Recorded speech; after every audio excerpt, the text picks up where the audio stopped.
Bienvenue dans l'Esprit d'Actu, je reçois aujourd'hui Nora et Latifa qui ont été mises en garde à vue pour avoir simplement participé à un rassemblement de solidarité avec Gaza.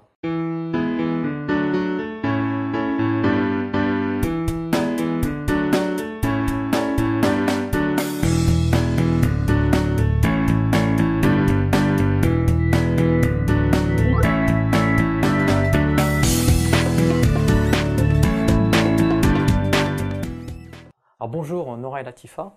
Bonjour. Alors je le disais tout à l'heure, vous avez été mises en garde à vue pour avoir participé à un rassemblement de solidarité avec Gaza. Alors, vous pouvez nous raconter ce qui s'est passé exactement ce dimanche 20 juillet exactement à 16 h, place Trocadéro. Le dimanche 20 juillet, j'ai reçu un texto le matin. J'étais devant ma télé quand j'ai vu le massacre qui s'est passé à Chejariya, la ville de Chejariya. Et donc une amie m'envoie le texto pour aller au rassemblement Trocadéro. Donc on y va toutes les deux. Le rassemblement était prévu pour 16 h. Donc on y va. Et quand on arrive, on trouve quelques personnes. Et ces quelques personnes, il y avait aussi le camion des RG. Donc on se met avec les personnes qui étaient là.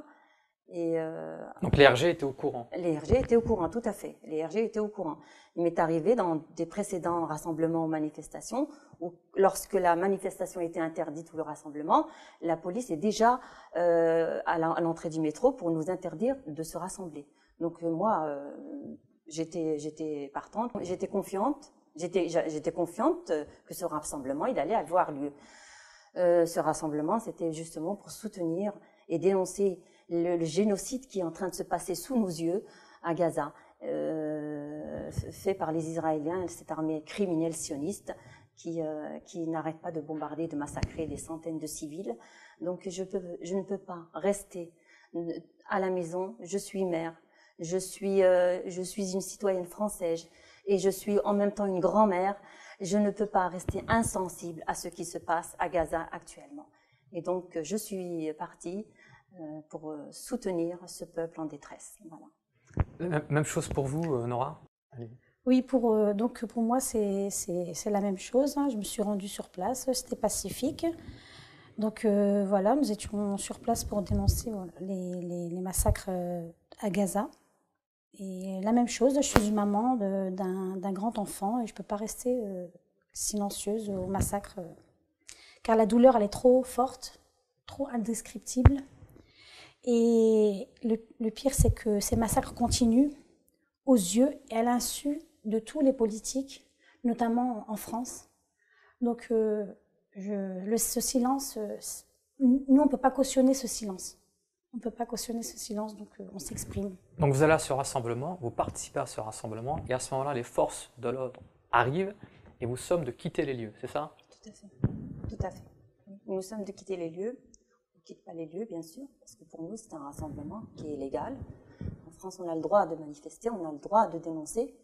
Et donc, ils ont commencé à nous encercler. Les forces de police et CRS ont commencé à nous encercler. On ne s'attendait vraiment pas. Moi, franchement, je ne m'attendais vraiment pas à me retrouver en garde à vue. Donc après, on vous envoie en garde à vue, c'est ça? Oui, on nous encercle, on nous interpelle. Voilà. Donc on nous fouille, la palpation par les policiers, par une femme, et ensuite on nous monte dans le car de CRS. Donc à ce moment-là, on nous emmène à la PJ au 16e arrondissement. Alors, et comment se passe la garde à vue? La garde à vue, c'est humiliant, je vous assure. J'en ressors mais vraiment choquée parce que nous ne sommes pas des terroristes. Est-ce que nous avons l'air de terroristes, franchement? Nous étions menottés, nous étions assises, on nous a fait asseoir, on nous a menottés comme des vulgaires truands, comme des vulgaires assassins. On nous a menottés au poignet, alors qu'on ne présente pas de danger, je veux dire. On nous a pris nos affaires personnelles, on nous a pris tout. Et là, on est resté en garde à vue. Ensuite, on nous a fait rentrer dans la cellule. Parce que au début, nous, on voulait pas enlever le foulard. On m'a demandé si je voulais, il fallait que je rentre de la cellule. Ils m'ont demandé d'enlever le foulard. J'ai dit non. Donc, on est resté quelques heures assis sur la chaise, moi et la sœur. Et au bout de quelques heures, on a rentré dans la cellule, on a rejoint les deux sœurs qui étaient déjà dedans. Donc, c'est une cellule, il faut le dire, c'est une cellule. Je connaissais pas les gardes à vue. Maintenant, je sais ce que c'est qu'une garde à vue. Donc, c'est une cellule de à peu près 5 mètres carrés. avec 2 matelas. Franchement, c'est indigne de la France de voir ces choses-là. C'est indigne d'un pays qui se prétend être une démocratie. Liberté d'expression, parole d'expression. Voilà. Vous voulez rajouter quelque chose par rapport à votre garde à vue? Bon, alors, la garde à vue, oui. Dès que nous sommes arrivés, il y avait donc suivi. Nous sommes rentrés, suivi des CRS. Dès que nous sommes entrés en garde à vue, donc on nous a menottés au siège, assises menottées. Et devant, nous étions devant les cellules. Il y avait des jeunes gardés à vue qui eux-mêmes ne comprenaient pas. Nous regardaient et ils disaient, mais avec un air interrogateur, bon, qu'est-ce que ces dames font Menottés en plus. Menottés devant, voilà quoi, devant tous les gens qui passent, Ensuite, suite à cela, les CRS nous ont fait des propos tendancieux. Qu'est-ce qu'ils vous ont dit exactement? Ils ont commencé à nous parler de la polygamie. Je crois que c'était pas qui n'a rien à voir avec ça n'a rien à voir avec le sujet. Le sujet, c'est un rassemblement légal. Ils ont commencé à nous parler de la polygamie. Ils rigolaient, quoi. Ils ricanaient. Ils voyaient des femmes menottées, assises. Donc, ils s'estimaient en droit de dire ce qu'ils voulaient, voilà, quoi. Ils faisaient aussi allusion à nos pays respectifs. Oui.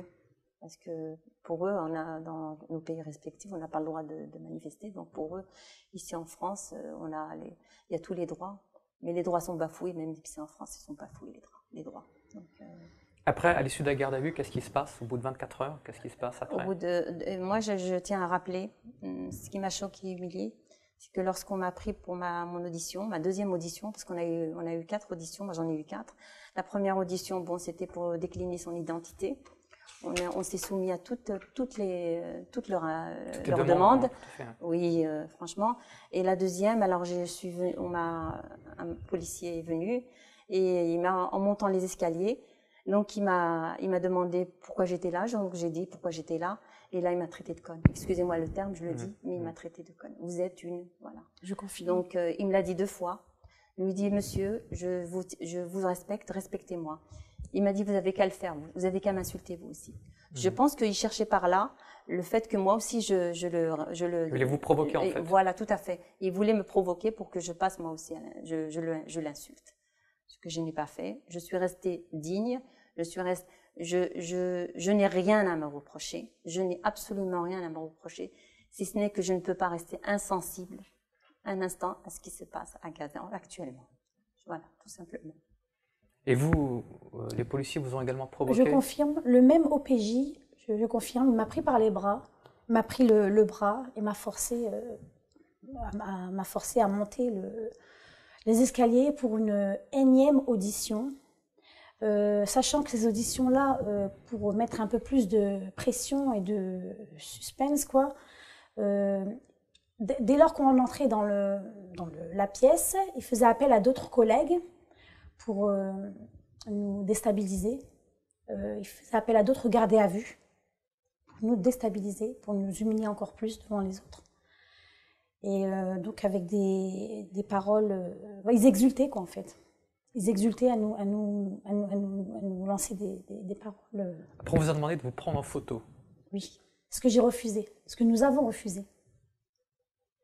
Parce que Vous avez notamment demandé d'enlever votre voile, c'est ça? Oui, tout à fait.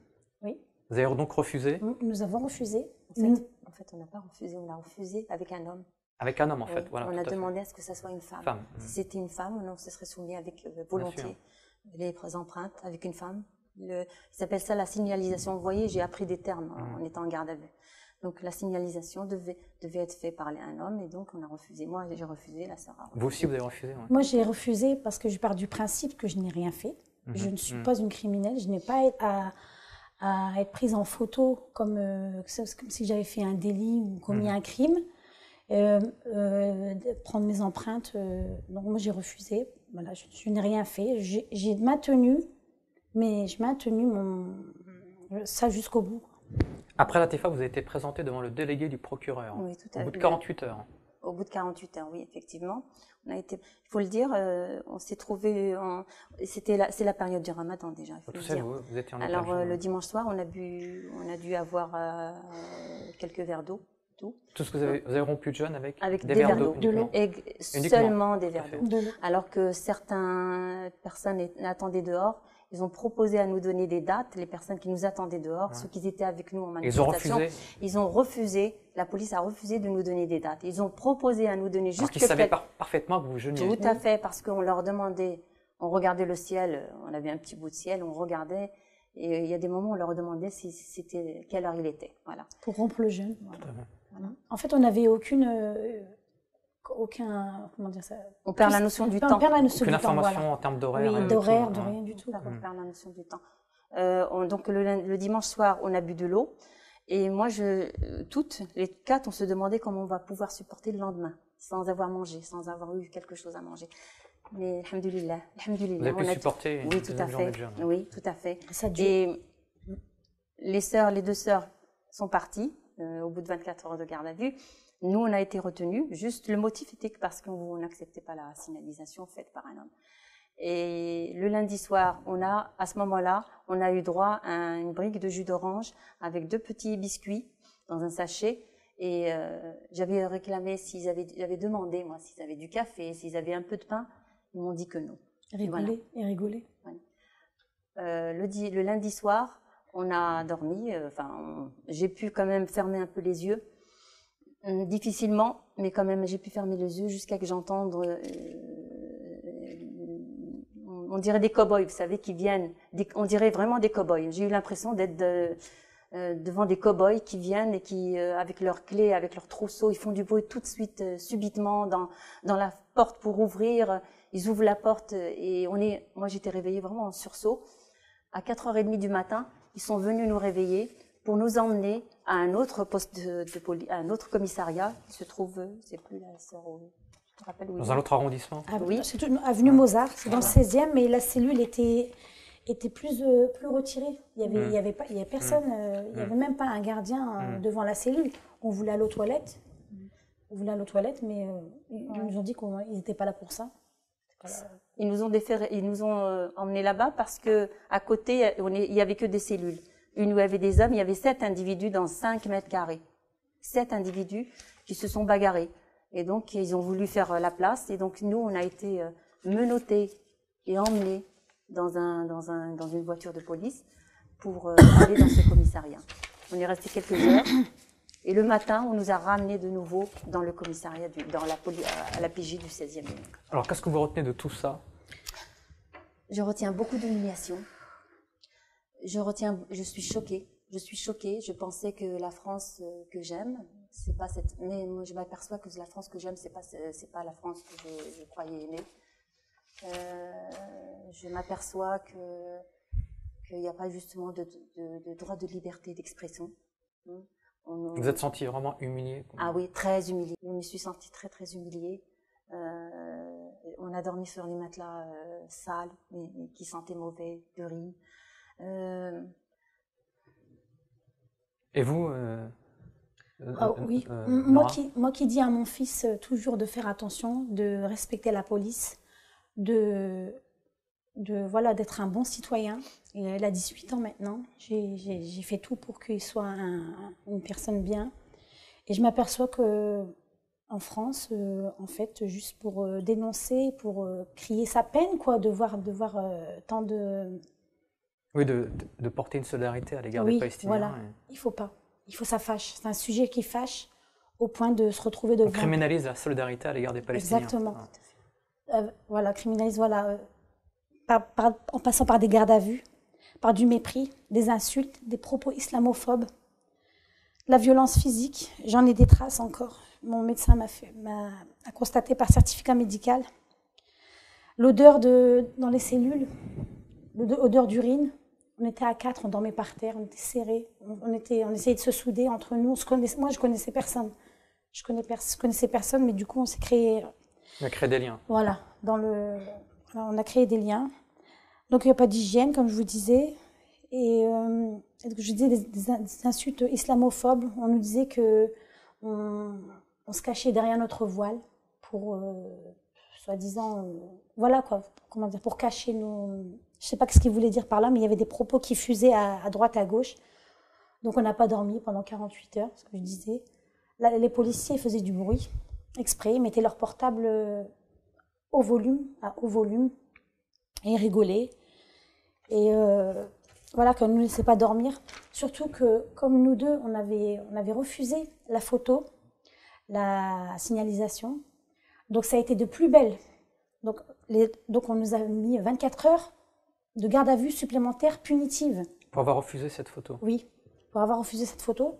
Du moment que je n'ai rien fait, je ne me sens pas l'obligation de faire la photo. J'ai rien, du début jusqu'à la fin, j'ai maintenu que je n'ai rien fait. D'ailleurs, je n'ai pas signé ni leur garde à vue, je n'ai pas signé quoi que ce soit. Donc suite à cela, suite à mon refus de faire la photo, donc ça a été de plus belle.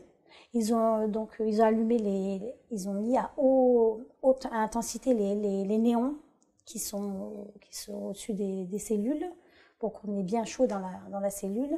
Et nous laissaient pas, enfin quand on demandait de l'eau, puisqu'il faisait chaud à l'intérieur, ça les gênait. Ils allaient soit à reculons, soit, vous voyez, ils nous faisaient attendre, ils nous faisaient macérer bien dans notre, excusez-moi l'expression, mais dans notre sueur, dans notre puanteur. Des mères de famille devant des gardés à vue. On voyait des jeunes. Il y avait des jeunes de l'âge de mon fils. Ces jeunes-là étaient révoltés. Ils frappaient dans les murs.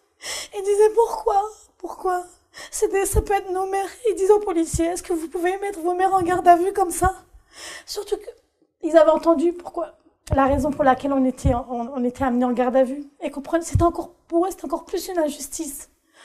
Eux-mêmes étaient rebellés. Dans tout le commissariat, ça... Ils étaient vraiment indignés, quoi, de voir la raison pour laquelle vous avez été mis en garde à vue. Oui. Pour un simple rassemblement pour Gaza. Oui, ils ne comprenaient pas.